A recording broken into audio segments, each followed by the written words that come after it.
Laws. Lori Miller. Here. Nancy Peterson. Here. Samantha Schmidt. Stacy Stewart. And Terry Zink, who is here but not responding verbally. That's it, Jim. Okay, very good. So just to give you a background of why we called this meeting. So in the course of from our April meeting and then our subsequent meeting that we had last month, of course, I've been trying to get, as the new chair of the insurance committee, I've been trying to get, educated and up to speed on all the bits and pieces of how our insurance program works. And Wendy, with her addition as administrator, has been joining into the party.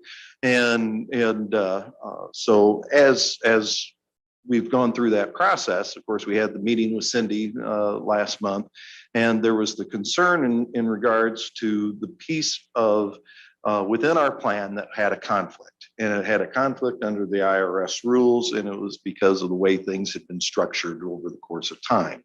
So with that background, we're in part of the well, we'll get to that as we go on. So with that background, Cindy, I'm going to hand it over to you, and if you want to give further explanation of where we're at and what you're recommending to the committee, and I'll let you take over. Okay, can everybody hear me? Yes. Okay. What I am recommending, you currently have on the Blue Cross Blue Shield program what is called a Blue Edge HSA plan. You're currently not funding any of the HSA, but that is how you guys are listed in the Blue Cross Blue Shield system, with the high dollar deductible and an HSA program. Because you are considered a large group, you have a lot more customization than you would if you just, stood by yourself. And therefore, my proposal, because the HSA means, if in technical terms, means that if you have an HSA, you can't have any underlying plan. So that other plan that sits underneath and satisfies some of the deductibles and the co-insurance, you couldn't really have that under an HSA program. There's no first dollar amounts that are allowed under the IRS. And then for the FSA plan that some of you guys currently have, the FSA has to be called a limited purpose FSA, because you can't have an HSA and an FSA together. So, it doesn't sound like anybody's gone out and gotten their own HSA plan, but just to avoid any problems in the future, my suggestion would be that we switch this over to a high deductible health plan that is just a straight PPO plan. It has nothing to do with an HSA plan. The plan of benefits will mirror exactly what the HSA plan is. It just takes away that HSA moniker that could be confusing and might send somebody down a path that the IRS does not want them to go down. Does that help? Okay, I think that's probably it. I think we'll open it up for questions. And I know that kind of this kind of got briefly mentioned last month, and I know this is kind of getting thrown. So what Cindy is recommending that we change this plan. It's going to involve a name change. It's going to maintain the same benefits and I encourage all questions to Cindy. But my understanding is that the benefits to the employees remain the same deductible, same cost to the county. All it's going to be is a name change, but everybody's going to get new cards. Correct, Cindy? Correct. Okay, so I've got questions for Cindy, but I'm going to open up to you guys first and have at it. So, Lori? Yep. You're Christy, right? Carmen. Carmen, I'm sorry. Okay, so, could you speak into the microphone, Carmen, please? When will the change take place for the insurance parts? That would be Cindy, are January. you? Go ahead, Cindy. Yeah, that would be January 1st. So, and that's congruent with the beginning, our anniversary date. So Correct. you're surprising me, Lori. I thought you'd be all over questions. I've already did my research. I'm good with it. You're good? Yep. Okay. Stacy? I did research on the side too, so I'm comfortable with it. Okay. Nancy? I'm good. I really understand it now after the Cindy's explanation the third time. And Cindy's been wonderful. Thank you so much, Cindy. I'm going to reiterate that after the third time. I think I finally get it too. Okay, so I'm going to go to the board. Terry, do you have any questions for Cindy?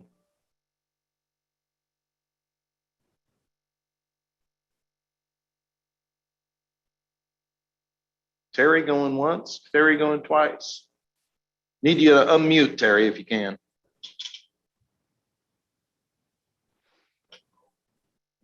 I think it's Jim Horseman because we lost him. I think so, yes. Okay, Arlen. I'll go to you. Do you have any questions for Cindy?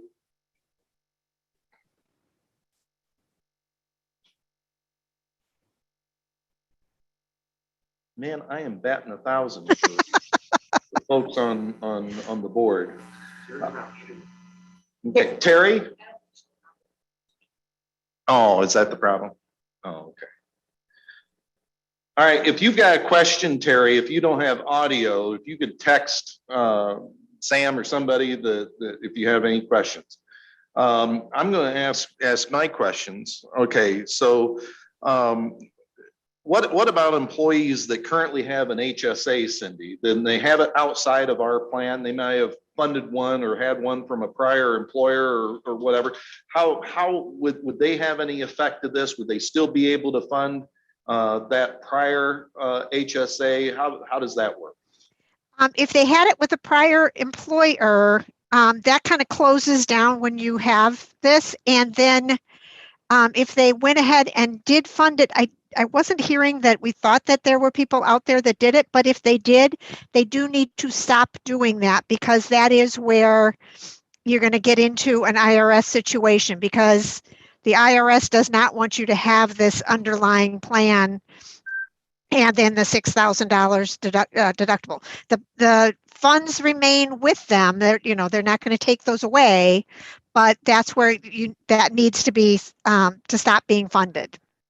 So as long as they were part of the plan, an employee that had an FSA and wanted to keep it, they just could not fund it legally during the time that they're on the county plan with this change.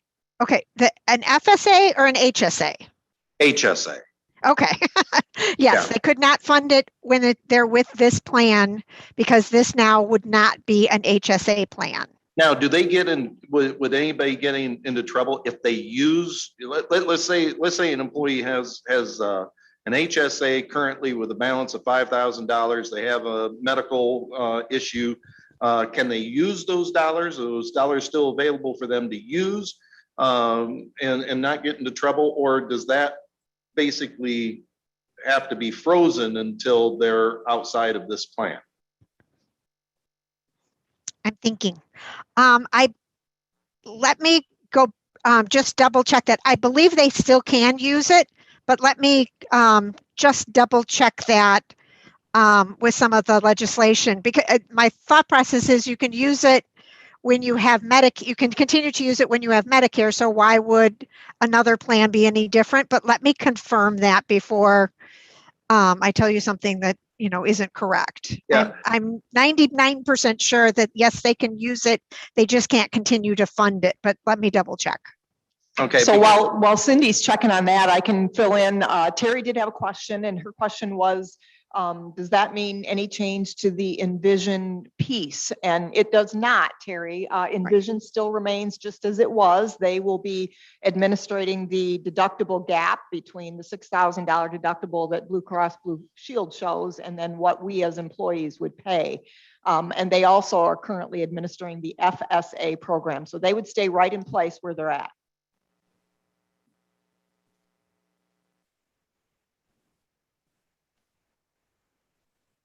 So just to be clear on my questions, and if we're, we want to absolutely make sure that as we tell our employees that there's not going to be any change and they're not going to be, this really has no net effect to their benefits. Well, with the change in the HSA, there is going to be. And we're going to have to make sure we communicate that clearly. Yeah, it would be really helpful to know, did anybody have a standalone HSA that they are contributing to? Nobody is currently in it. There's nobody currently in an HSA in Lee County. Even outside of our plan because I know of one that had mentioned that he had carried an HSA in from a prior employer. And now That's not through our plan. right.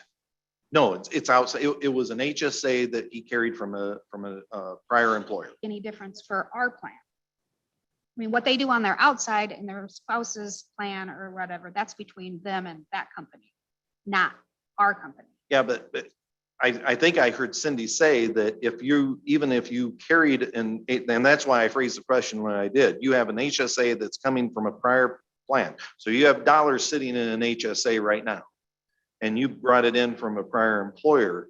My question is can you is that account just frozen and you can't contribute and it has to sit there, you can't use it, it just sits there until you're no longer a county employee? Or how does that work? Because we want to make sure we cover all the bases for our employees as far as we don't want anybody having IRS problems. Okay, and one other thing I'd like to just touch on is employees are very confused when it comes to HSA and FSA. They think it's all in one and all in the same. So I'd be Right. concerned at who you're talking to, whether they have an FSA and they're just confused with the whole HSA versus FSA. This particular individual, I'd be very, very surprised if Yeah, he was confused. He's not confused. I'll just say that. I mean, that's where I would first go because of the HSA and FSA being so close in terms. People say, well, our HSA, and I'm like, no, it's an FSA. Well, because we in have all honesty, nobody. Lori, before we had this started this conversation, I didn't even know FSAs existed. I was familiar with HSAs, but I'd never heard of it. So FSA. Lori, your confidence in the fact that, because this is a question we didn't know, whether anybody currently has an HSA in our program, it comes from the perspective that there's no payroll deduction, right? Is that where you're coming from? Because what I heard from Cindy at one of the prior meetings, and again, just like Nancy, I need to hear things 3 times, but what I understood is potentially an employee could go down and not through the payroll system, but actually could open an HSA because they are in this Blue Edge program and not necessarily run it through payroll. And we were unsure of how we would ever know if somebody had done that. That was our biggest concern, is are there employees that may have done that under this program and not realizing they're conflicting with the FSA side of things. So Cindy, did I get that right? Yes. You did. Cool. Yeah, because they can actually, a lot of banks will set up HSAs for people. The smaller groups, most of the times they do go through a banking, a credit union, something like that. There's a lot of other venues that people can go in and just set up an HSA on their own. It doesn't have some of the additional tax advantages, but they can then claim that still on their taxes and it's handled differently. They get some credits for that. Again, if you have that underlying plan, they're not supposed to be doing that. Well, that's kind of what brought us to this concern, is that if someone did go out on their own, we would have no way of knowing that. And as long as their card says they're in an HSA program, potentially they could get themselves in that situation. So that's why we're discussing this idea of this name change. Now, going out on their own, I can't answer that, but has anybody ever come forward and done it through myself when I was doing the insurance and that type of thing? Absolutely not. FSA was the only thing that I ever wanted to say offered paperwork for. And that's kind of why we were fairly confident when we talked to Cindy last week that we didn't think so because we didn't have any knowledge of any of those communications and we didn't think our employees would go do that without talking with Lori. Right. So we didn't think so, but we don't really know. So there's this lack of complete 100% confidence that it couldn't happen in the future, even if it hasn't so far. So Cindy, were you able to get an answer for my question? Yeah, I'm looking right now. I'm reading in Google. Google is our friend. I set it up because the one you used, it sounded like he brought in an HSA after he left that company. So I have, can I use my HSA after you leave the company? Your HSA is yours and yours alone. It is yours to keep, even if you resign or terminate it or retire or change jobs. You can keep the HSA and all the money in it, but keep in mind there's nominal banking fees if you're no longer enrolled in the HSA through your employer, but it still doesn't say that you could, I'm 99% sure you can use your dollars, but I'm not finding bank account. The person, Cindy, who we're referring to here did do his research and he felt very comfortable that he also could spend the dollars, but could not further contribute. So I think Right. that kind of, but I think we'd all feel better if we actually, found, were able to confirm that. Yeah, no, let me, I don't know that I can do that, while on this call here, but let me use that as a takeaway and hopefully I can get that answer for you even this afternoon. As I said, I'm 99% sure that's my belief as well. It's like you can take it, you can't contribute any longer, but you can use those funds that are in it. But I want something in writing that I can send you guys. Yeah, I'd like that as well. Jim Horstman, Jim, do you have any questions for Cindy?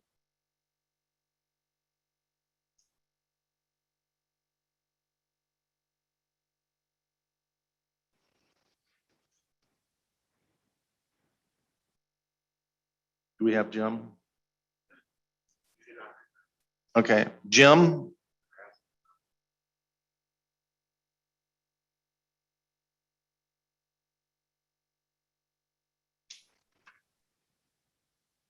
Well, I can, if Jim's having trouble getting unmuted.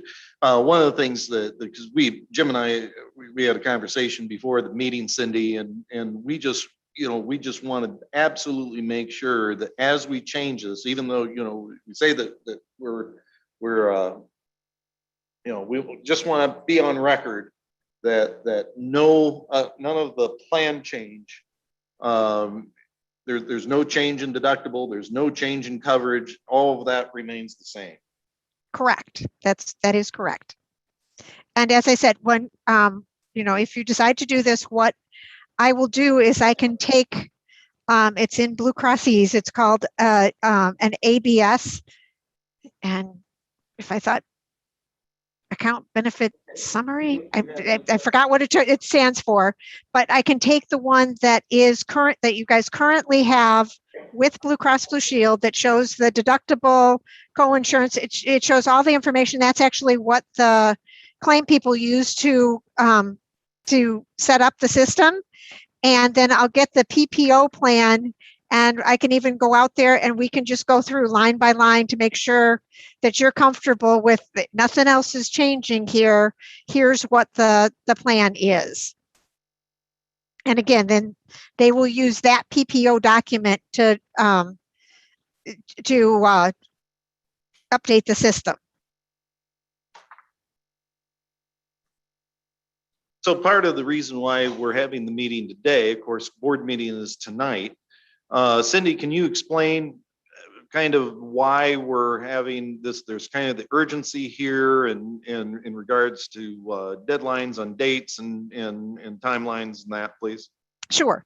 The deadline to get any plan changes for January 1st in is September 1st.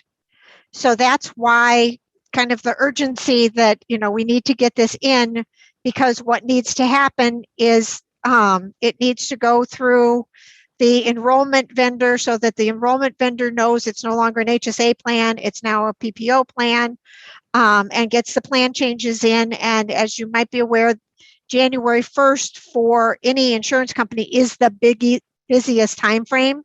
So that's why it has a little longer window that you need to get things in and in the system. And those motions started so that you guys can have your ID cards on in your hands by January 1st.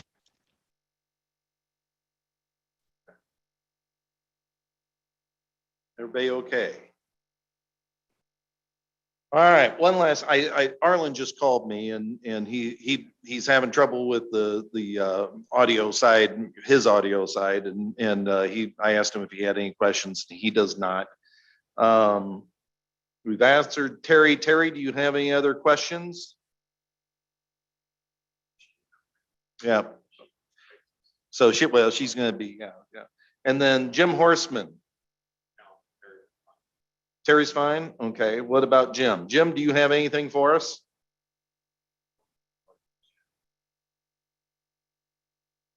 Right.